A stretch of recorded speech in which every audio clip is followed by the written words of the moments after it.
Oh, thank you. Begin? Yeah. All right. Welcome everyone to a meeting of the governance committee for the board of Hudson River Park Trust. We have the meeting being held in person today, as well as being recorded and streamed via Zoom. We're going to keep the agenda we have, I think, given that we have everyone in the room. We're hopefully going to be joined by one other committee member via Zoom. We'll look out for her. And with that, our first agenda item is the format of HRPP Board of Directors meeting. So I'll intro that by saying that we had some discussions about changes we wanted to make to the meeting itself to perhaps improve the flow, the ability for board members to engage with the staff. And so some changes had been made, I think going back at least 3 meetings now. And I guess I have some thoughts, but I'll open it up to the group for what everyone thinks about the changes so far. Sorry, Sarah, go ahead. I was just gonna say, I like the changes. I feel like it does provide a little more time for board members to engage on the topics. And some of the slightly longer items that can be reviewed in advance get kind of covered more expeditious. In favor? I agree, and I certainly think keeping the updates from friends and the advisory council up front is just a better use of directors' time. And then also that way, if they need to jump out, also they can, given that they're the AC is volunteering, but not. And then I could just guess my thing is continuing on the what is required to be shared, what is in our printed report, right? That is lives online, and how we can just think about making sure what we're sharing is what needs to be shared, and we can spend as much time as necessary as like director conversation, responding to whatever it is you're bringing up, but that we need to take into executive session. No, I mean, I also agree on that upfront loading those speakers. This tend to get short-shrift at the end anyway, and this way they're faster. Yeah. They know the rest of the meeting is coming. Yeah, I mean, I think the team is very good about giving us enough time to read the stuff, which is really helpful. So I mean, I think it's like you're not getting it the night before, you have time to read it, and I think we don't get so much reading as a board, and so I think when you get those things, they're important. You look them over, you're going to do it. I actually think the physical change made a nice difference. I think rather than having us lined up on a huge row, actually can sort of see each other and the people speaking. So that's been good. And then I think consent agenda seems to be working quite well. I feel like what has been on the consent agenda belongs on the consent agenda, and then maybe what hasn't, and we can continue to think about that as we go. Are there any other, I mean, I guess Noreen or Christy, from the staff side, are there anything you like, didn't like, want to see further change? Or? I'll observe that I definitely be more jumping in, and instead of in the formal report at the end when I was standing at the lectern and I would pause and say, are there any questions? That seems sort of so I mean, we still do that to a degree, but I do notice that some of you are jumping in a bit more now than historically. So I do think that is working, is my observation when I'm sitting amidst you. I think that to Jeffrey's point about making sure we have enough time in an executive session when we have them to discuss has to still be balanced with this being a public facing meeting for the public, and that we do so much in so many realms. We have our advisory council, of course. They tend to be interested in some specific topics. Some of our core things like operating a park don't get discussed very often in that context, unless it's a public safety issue, which everyone's always interested in.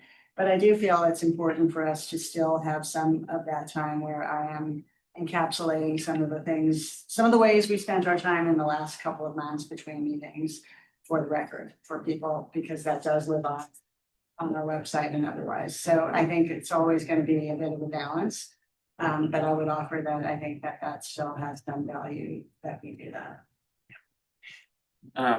I think the general format, I think it was a lot better.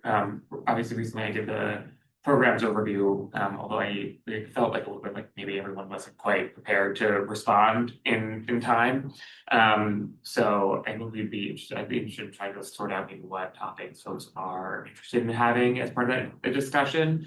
I would also say I think it might be helpful to pull at least some of the executive staff perhaps to the table with you. I think when we've had discussions, sometimes Rob or me or Kevin have had to kind of like pipe in from the peanut gallery behind everybody, which is, we try to be helpful. But I think trying to maybe pull folks up and set us somewhere where we can participate is helpful for that information.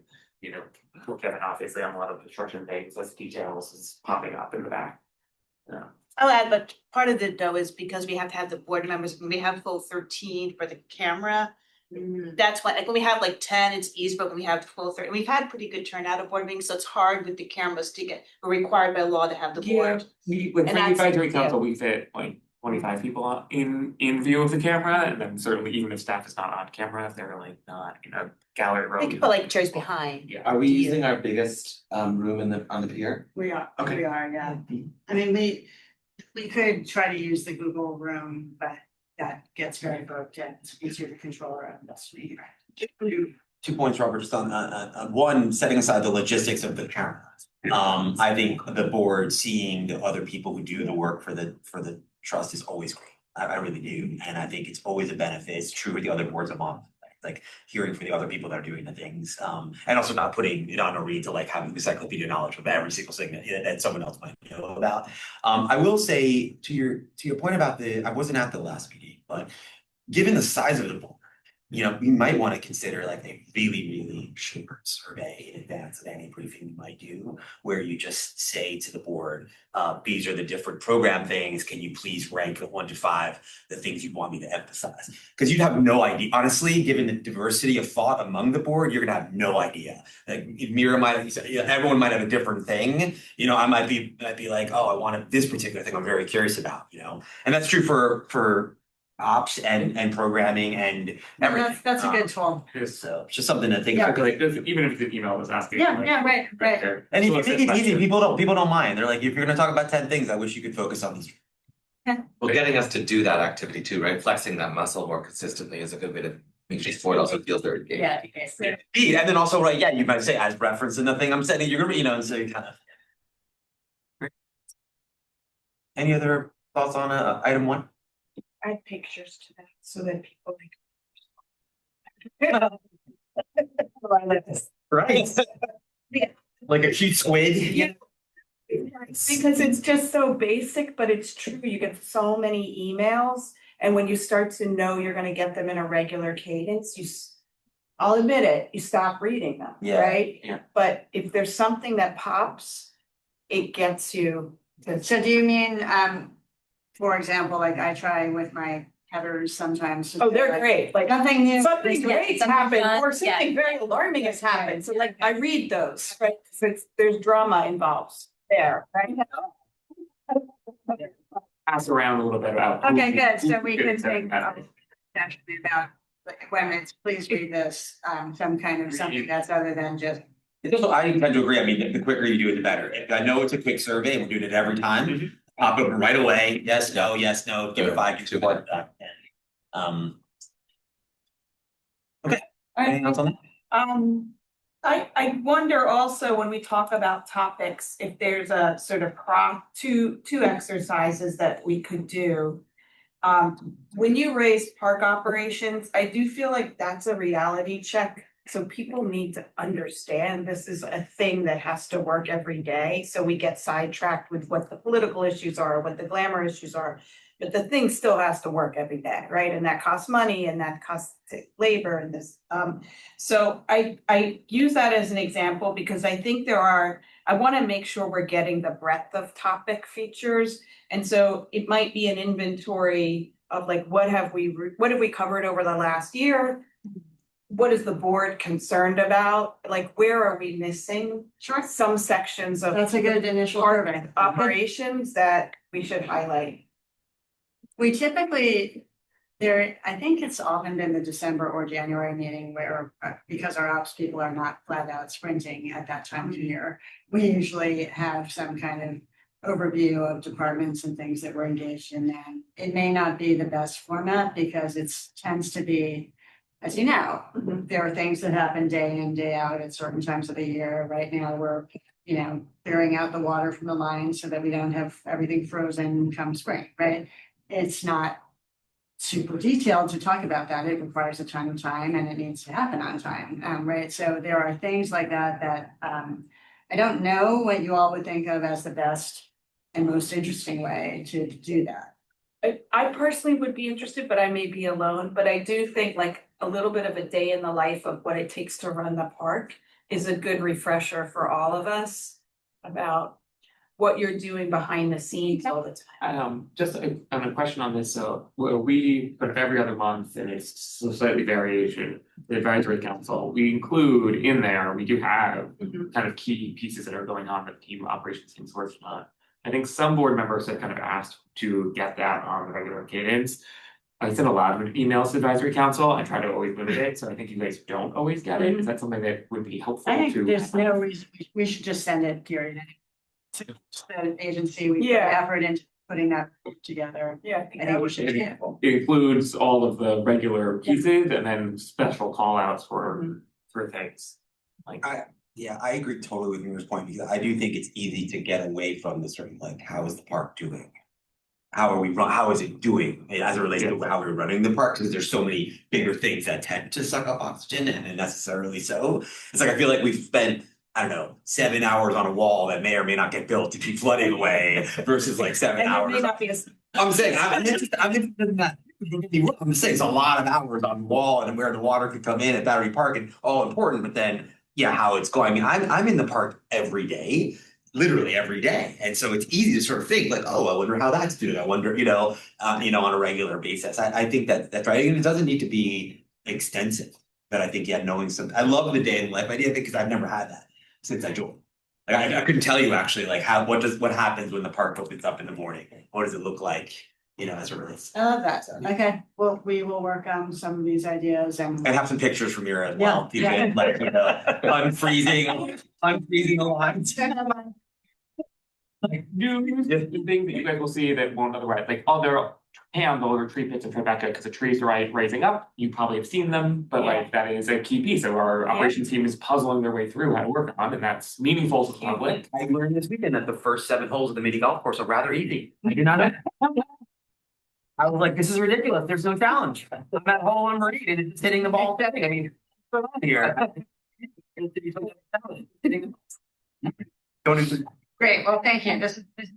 All right, let's move on to, yes, go. I think people are very interested in public restrooms in New York City right now, and we're doing our best in parks to sort of like explain the work that we're doing. I'm personally on a mission to get the east side as much bathroom coverage as the west side has due to the work that's in the park. And so I think some kind of day in the life, but on subject matters, like tell us about bathroom operations. I know it sounds not very good, Like a but lot of topics. it is. I mean, it's like such an important thing in New York, and everyone's really interested in garbage. And so the more about trash pickup, how much volume, I think it's nerdy, but people get into it. And I think if you're telling the board, it can also help information that then goes out to the everyone else. And then the appreciation of like, oh, I had picks up on a regular basis. So Well, you're right that I think, some kind of overview of day in the life would be of general interest, but I think day in the life, that there's so much that we can't cover it all. So having Kind of some specific up, topic yeah. makes sense too. And restrooms are perhaps the perfect topic right now. We've had so many emotionally disturbed people, incidents and vandalism, and it's a real challenge right now to run a public restroom, period. So that might be a good December topic. Yeah.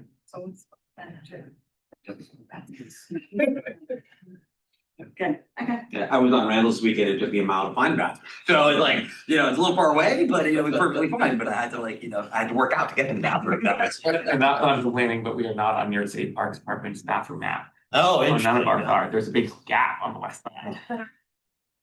Yeah. No, you should. No. I'm gonna. No. Yeah, because it's like, I know like MTA wouldn't give them to us, so like no They would. MTA ones are on the city map because they wouldn't. Yeah. Insurance stuff. I know. Right. They don't want see a lot of things to it, but So, yeah, but yours should be on there because they're public. meetings. yes. Okay, not members on bathrooms, but. It's Nobody can leave. And pictures for Hero, not on bathroom. Okay, item 2, Chris, did you want to take this one? Essentially, the second page of your package is the list of the committees. It's also on our website. So generally, our bylaws require an in-person quorum, which is the majority of the committee members. You'll see some committees we need 4, this one this means.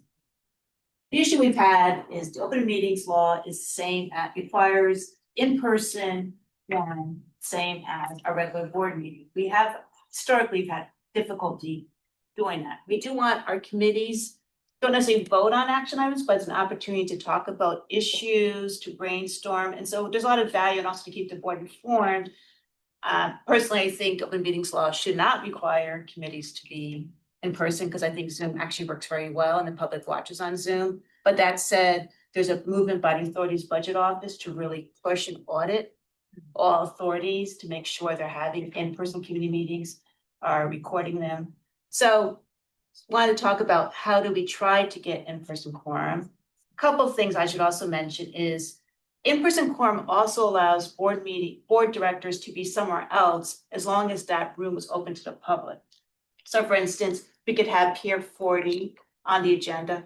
Sarah could have a conference room in City Parks. Mary, you could have a conference room at the cemetery, ID. We could do it that way. That the requirement has to be, the public has to have access. More complicated, but that would be one way. Like Antonia could have DEC office, you could have City Parks, and anybody could choose which of the 3 offices to go to. The reality is the public's never come to our committee meetings, they don't come to our board meeting, and if they do, they'll watch it on Zoom. But that's a requirement. That would count as in-person quorum as long as the public had access. So that would be one way. I don't know whether at the cemetery you have an option to open up. A beautiful building that's public accessible for the 26. Okay. We should have a whole education size of this, so it'd be easy to do. And it could be a small room, as long as the public would call and say, hey, you could have in City Park. So that would be one way. It'd be more work, because we'd have to have more offices on our agenda and work with more people. I mean, But it's sitting in a plaza, is that possible? Or like, cause like if you, it's just about clicking that Zoom link. Yes. And I say that I'm gonna be on Gansevoort Plaza, that'd work. tuning into the meeting. Yes. like, I Don't mean- they have to be, doesn't the? Yeah, as long as you're showing. No, I guess I'm confused because why shouldn't? I guess gets a little muddy because at the end of the day, no matter what, you can click a Zoom link. And if I'm sitting at a plaza table, I'm also tuning in via that same Zoom link. Yeah. And so the person that chooses to have that be their location either has to have a mechanism through which they can click to tune in via that Zoom link. Or do they have to hear my sound and that's how they're? Yeah, it's sort of like similar to see how kind of tiny, like you would have your phone. I mean, directed at the I'd be people like, that sounds meeting. really muddy. Yeah. And the whole open meetings, I want this to happen, by the way, Chris, I want this to be a good thing, but like, it's part of the reason the open meetings law is hugely problematic, right? Committee meetings. Let me jump in, let me just jump in quickly, we're only 5 people, I wanna jump in for the governance. We're 5 people.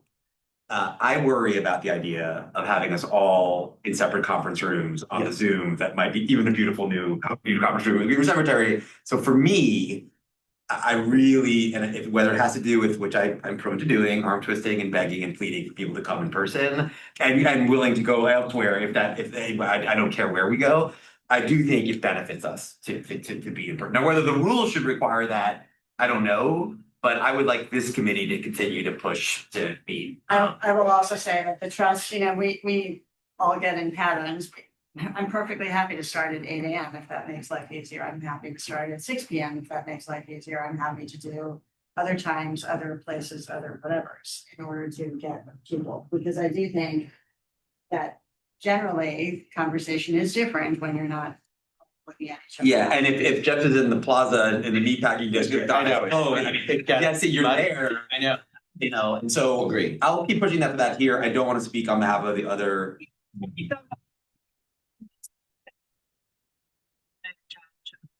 I find audit and finance much harder. And that's my other issue. So The authority's budget office does not require the chair and the vice chair to be on all committees. Our bylaws do.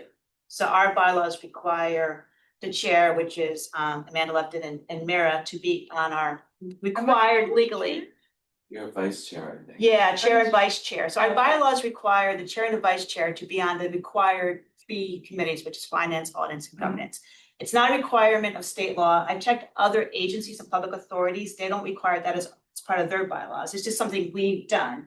It doesn't mean you, so the question always is, does it make sense for the chair and the vice chair to choose their committees, or should they be forced to be on the committee? But I think it's difficult with finance and audit because, you know, DEC or you might not be as much interested in an audit committee because, you know, and I find too, there's been, but when that's 2 positions taken up for in-person quorum, it makes it hard to get That is one in-person of the quorum. challenges. I would say that I think historically the reason for that is because unlike most other authorities, we are equally state city. And I think that there was a historical desire to have the state and city be present. So the moments, obviously were a little different than usual, but you know, the city, I think one of the specific challenges for awareness is that the deputy mayor is not a voting ex officio member. So if the requirement is for the deputy mayor to be, like, assuming that that person is the chair or vice chair present in order to have quorum, it is difficult to be the deputy mayor and to make it to daytime meetings, right?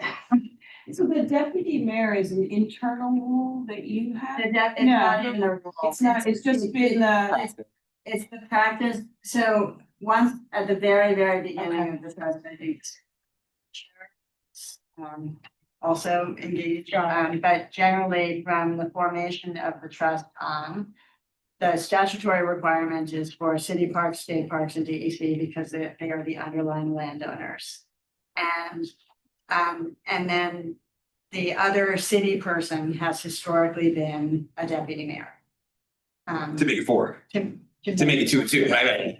Yeah. So what I would suggest, I think what we should do is take up this question at our next meeting, right? Because this is the question of who should be on each is something I think the governance committee should ultimately, for example, if the bylaws don't make sense. This committee should take up that. editing those bylaws in order to, like, for example, I tend to think that we should, and I'm not, you know, not meaning to empower myself, but I feel like the chairs of committees should be the one who maybe have the best sense for who, you know, whether it needs to be in person or, do we need, like, I, for example, feel like the governance committee absolutely needs the chair and the vice chair represented at this table. That's just because if you're gonna decide the question. Now, on the, let's say, audit committee, which is a bit more, Financial audit. yeah, it's like a technical committee where you might be like, are you gonna make the deputy mayor for operations go to like do the deep dive on the, you know, and again, I'm not criticizing the audit committee, I'm just saying, I think we should take up that question.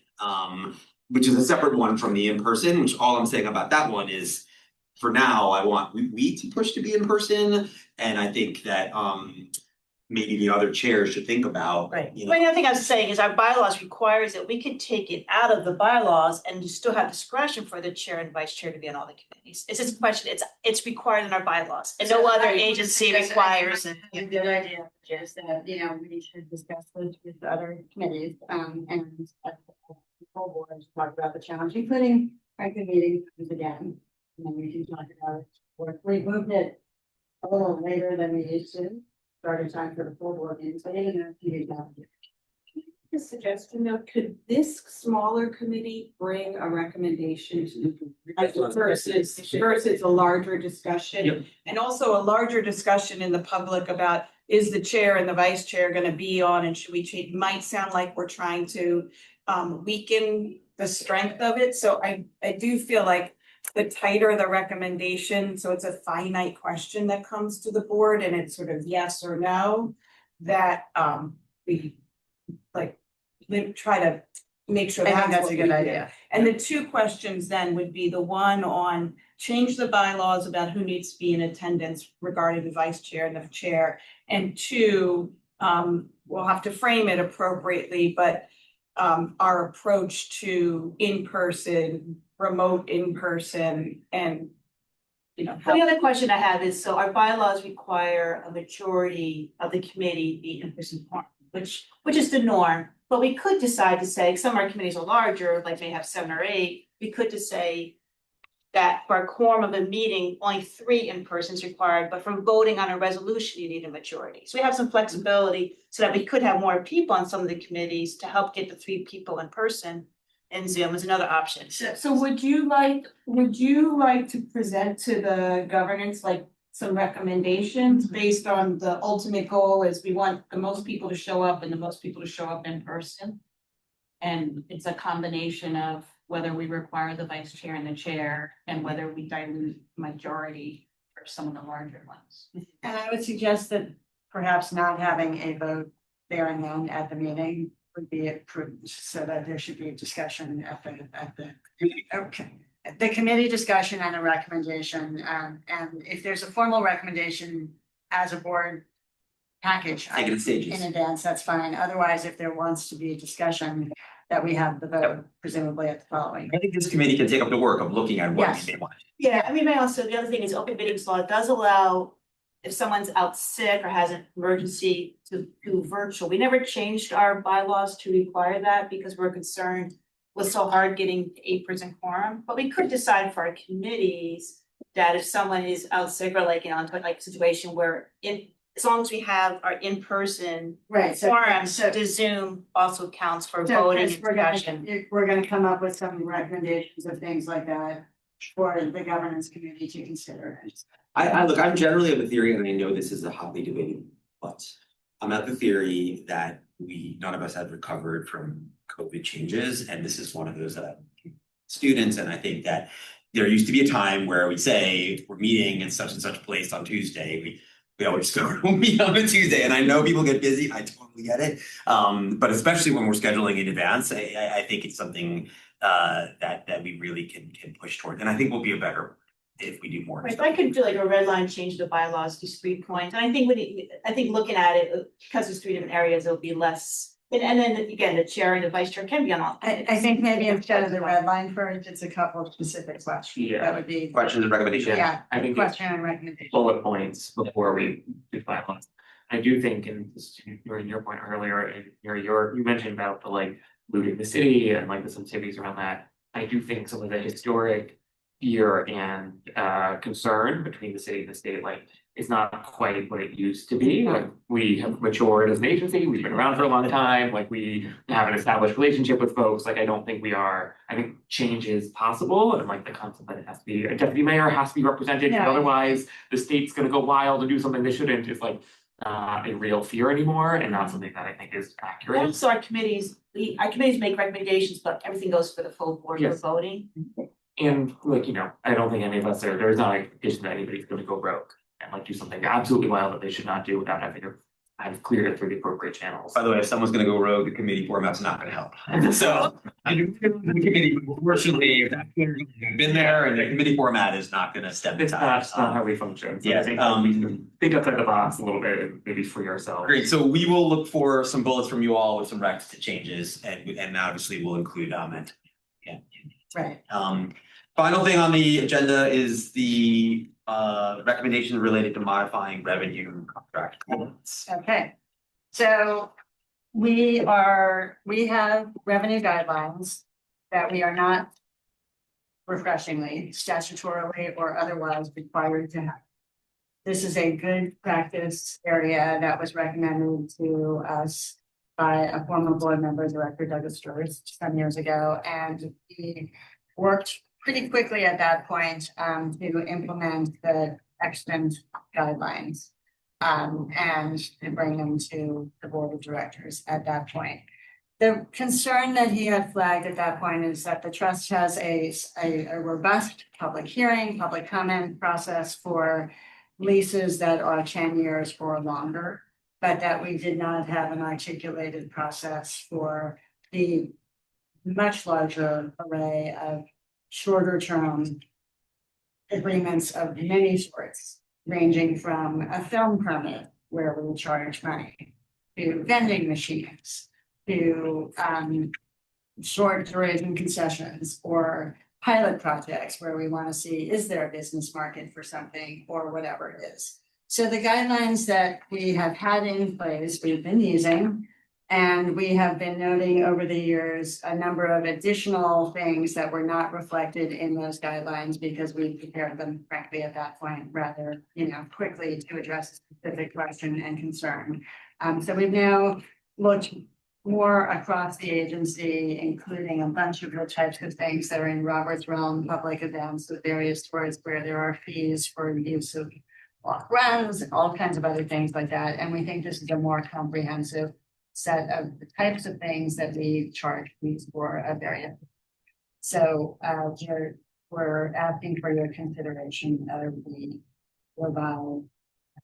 What would you say if you had to, would be like the top 3 changes that this? Like the big, what are the, I know it's hard to qualify, but what do you think of as the big ones here? You're like, these are the things that'll be having most impact or that we want to do something. That one is just recognizing that there is this vast array of truly short duration revenue generating things that were entirely unreflected here. So right. Permits for walk rounds, permits for movie shoots, permits for guest events, permits, like all kinds of things like that, utterly unrecognized in the previous one, Yep. all of which have fees associated with them in various ways.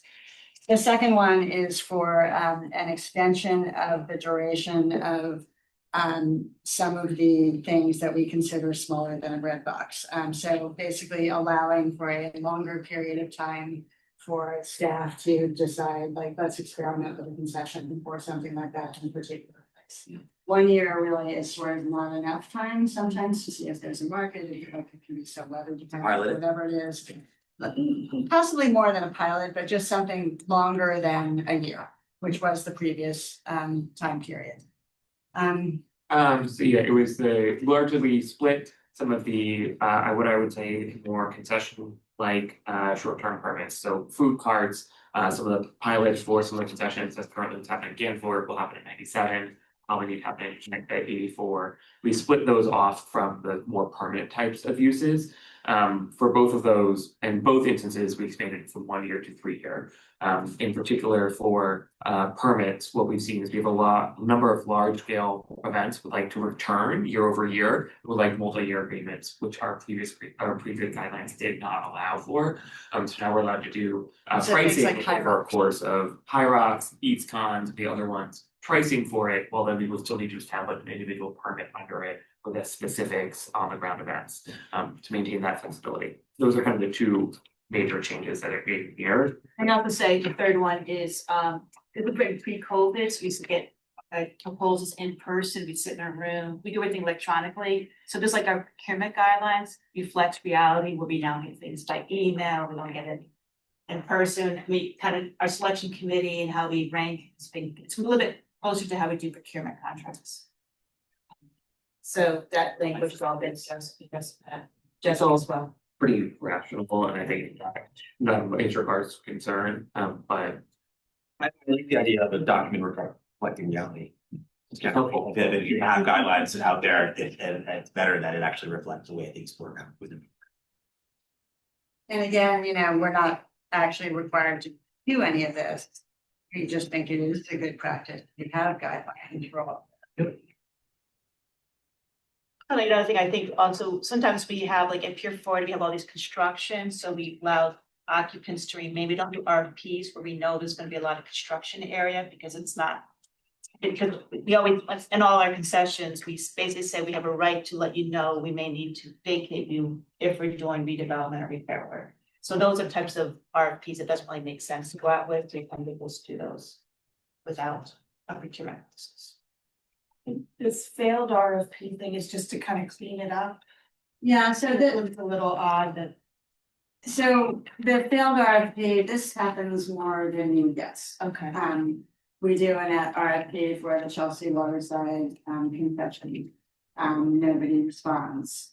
We are in the course of doing that, someone says, well, if you would let us have a cart also at Pier 62, where maybe I can make some money.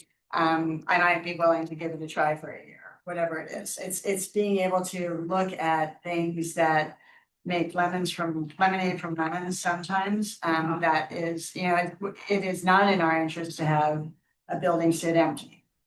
It's better to have something short-term if we can do it and still have certain principles of procurement here. So it, like, what this requires still is that the terms of such concession would mirror those that we have in other places. We wouldn't be totally indenting. But if 6 other park concessions or whatever it is have similar types of concerns about you have to take out the trash and you have to do this and you can't do that and whatever it is, then we sort of have the ability to cobble something together to make it hopefully work. And have an activation of sorts if that was the goal of this to start with. Many of our concessions, yes, they generate revenue. Yes, we try to get the best dollar that we can, but we're also often just trying to have something activated. Like Or carousel presents. always fails. Do not repeat every time for the carousel, you can't get an operator. You gotta beg people, you gotta beg people. So what we're trying to do is have a public benefit sometimes that is beyond dollars. Right, okay, and so you give yourself more discretion. Yes, yeah. We have concessions in the park, so like a concession does not exist in the park, particularly in a recurring place like that, so if it's. And I guess my flag is that this document covers transactions that are both ways, ones that the trust is seeking, and also those that are coming to us to use the park and that we can benefit from financially as well. Yeah, benefit from financially or give ourselves more tools to be able to plan our calendar a year ahead or otherwise like that. It's nice, frankly, for the really big ones to know, yeah, for the next 3 years, we can see what's happening, just whatever. Right, yeah, the big ones can't bet on getting it again. Yeah, it's every year, and Claudia or the permits offices try to kind of grandfather in, but it's not guaranteed and they have to get it in right in the deadline window. It's tough. We're still giving ourselves escape valves on it. Yeah. So here could collapse, whatever can happen, but but we are trying to. There are people that would like to come back. And it allows them to spend more of the time planning than worrying about whether they could be able. Exactly, If right. there's built infrastructure or unique pieces, Yes. assets that they have to build in order to do it, that they would build and store or use elsewhere, like they are will invest in that infrastructure. Yeah. We also don't have issues because we're paid for state statute. What would be the next step with this document? I, December 4th board meeting. yeah, I think this would be a good one where a recommendation. And so to be the recommendation of this committee, Yeah, does that need to be formal? motion. No, and I think. I think it'd be nice. I mean, Okay. Motion to approve the proposed red line for the consideration of the full board. All in favor? Aye. I have a question. Is it public, will you share this with the? Yeah. Okay, that's. So it's not right now, but hopefully, but it would be, okay, we don't have it right now. Any but opposed? the current one. right? Sorry, so, no. But you make it clear on your website that these aren't required, you use these out of best practice. Right now, we Yeah. don't have. Yeah, but And you but- put it on, trying to make sure that it's required, you choose to do for transparency and all. And then you reserve the right to change it. That's those things, yeah. I'll make people early. Okay, I would like to propose we close the meeting unless there are any further items. Strategic planning. That I decided we were not gonna have enough time for, so that I think we should schedule the next one. Strategic plan. I love that, Nira, sorry. All right, So moved. all right, all in favor of closing the meeting? Say aye. Aye. Robert, will you turn us off? You can turn on.